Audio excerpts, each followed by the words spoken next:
কি মনে হচ্ছে দেখে কাঁচকলার কোপ্তা কারি? একদমই নয়, আজকে একটা অন্য জিনিস দিয়ে কোপ্তা কারি বানিয়েছি। তো চলো দেখে নিই রেসিপিটা। তো এখানে নিয়ে নিয়েছি দেখো লাউ, একটা কচি লাউ নিয়েছিলাম। লাউটাকে ভালো করে দেখো আমি এখানে গ্রেট করে নিয়েছি। এবারে লাউ থেকে জলটাকে এরকম হাত দিয়ে চেপে চেপে বার করে নেব। অনেক জল থাকে লাউয়ের মধ্যে। আর এখানে একটু মুসুর ডাল আমি ভিজিয়ে রেখেছিলাম, সেটাকেই বেটে নিয়েছি।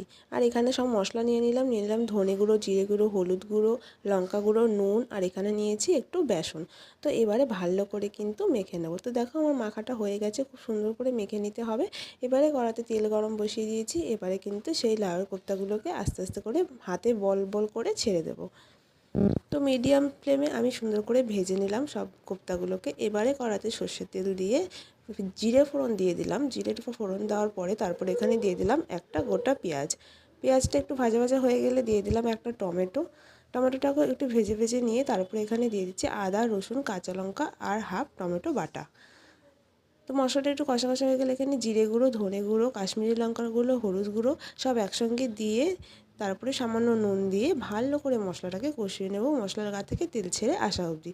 তো মশলার গা থেকে দেখো সুন্দরভাবে তেল ছেড়ে এসছে। এবারে দিয়ে দেবো জল।